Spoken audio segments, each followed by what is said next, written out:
employer of Lloyd's TSB has had a letter saying we're going to make 40,000 of you redundant because of the merger taking place between Lloyd's TSB and HBOS, well, it's pretty clear.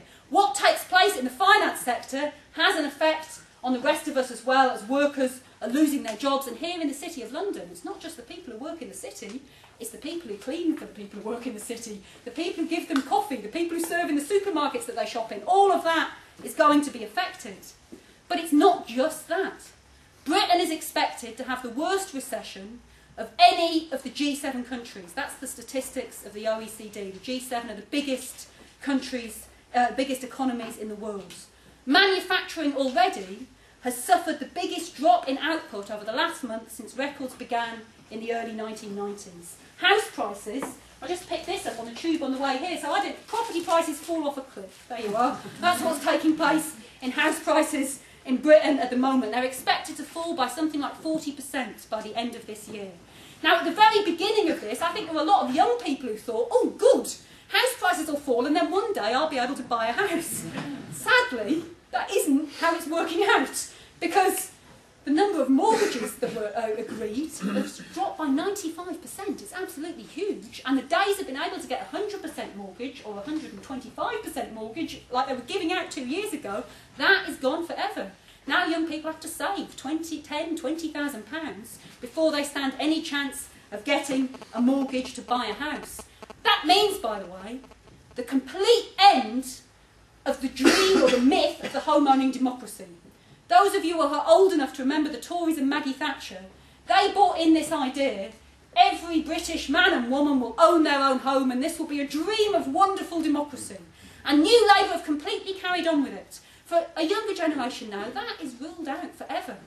And it's no coincidence there are now 5 million people in Britain who want social housing, who want a council house or a housing association house if they can't get a council house. Of course, the problem is there are hardly any left. And what is left has been completely run down in terms of council housing by the government because they wanted to get rid of them. But that will lead to new movements for the idea of social housing. Unemployment is also expected to go up to about 2 million by Christmas. And of course that will have a further effect in cutting consumption, what people buy, because people aren't going to have the money to buy, which is already at a 16-year low. And just to put a tin hat on it, we've all experienced the increase in gas, electricity, food prices over the course of the last year. So the British economy is in a pretty bad way, one of the worst, and we're going to suffer for it. The world as a whole is going to suffer. There's a dream by some capitalist economists that maybe what are called the BRIC countries will rescue capitalism, and that's Brazil, Russia, India, and in particular China. The idea that these growing countries, the economies will be able to rescue the world economy, but it's just ruled out. In China, which is the biggest of them, then the economy is still growing quite fast, but growth is expected to drop by about 4% to around 8% next year. And in terms of China, that will mean factories shutting, workers being kicked out, and that's already taking place actually in China at the moment. And the reason's fairly simple. It's because the Chinese population cannot afford to buy the goods that they're making. In the main, it was the US population, the British population, the European population that were buying this stuff. So if there's a recession here, then there's no way that a growing Chinese middle class will be able to compensate for that. And in fact, the consumption in China is lower now than it was 10 years ago, according to the latest figures. Just one aside on that. There'll be many people probably tonight plugging this event when you'll get a chance to find out a lot more about Marxism and socialism than we can possibly pack into this meeting tonight. It's a whole weekend of discussion and debate on socialist ideas. But we've just had confirmed today that we're going to be able to have a Chinese activist who's beginning to build forces of Trotskyism, of socialism in China, who will be able to come and address that rally on the Saturday night as well as to speak at the session. So that's definitely kind of an added incentive on the struggle of the Chinese working class, which is going to develop massively in the coming years to come along to that. So I think it's not necessary to say here that Gordon Brown's idea of boom and bust being gone forever was always a load of old nonsense, and we're now experiencing that. Of course, it's not the end of capitalism. However bad this crisis is, capitalism is not going to spontaneously collapse. On the contrary, the capitalists will try and get out of it. And the way they will do it is by making working class people pay for the crisis. It's estimated in the City of London that their bonuses are going to go down from £8 billion a year to £5 billion a year. Well, what a terrible shame, you know. They may suffer a little bit, but they're going to make sure that it's us that suffer in the main for the crisis. Nonetheless, while it won't mean an end of capitalism in itself, it is going to lead to the rebuilding of mass support for socialist and for Marxist ideas. And that's against the background of the last 20 years. Because socialist ideas have been unusually marginalised over the course of the last 20 years.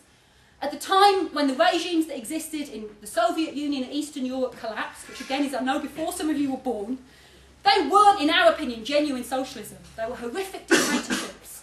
But nonetheless, when they collapsed, that was a big triumph for capitalism. The Wall Street Journal actually had a front page which says, "We've won." And they had the idea that capitalism was going to dominate the world, it was going to bring democracy to everybody, and we warned that that wouldn't be the case.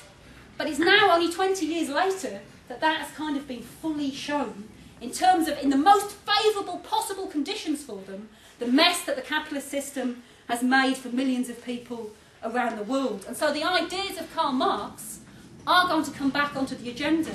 If you haven't already done so, I'd recommend to all of you that you read this little pamphlet, which Karl Marx and Friedrich Engels first published 160 years ago, it's the anniversary this year, as a kind of introduction to the ideas of Karl Marx. But actually there's a lot more, even than is packed into this little pamphlet. And even though he was writing, they were writing, long before the city existed in the way that it does today, long before computers and all the things that enable them to pass vast amounts of money in seconds around the world, before futures and all the other gambling instruments that they've had over the last 10 years. Nonetheless, he predicted the role that credit would play in a capitalist economy, and he was very prescient on those issues.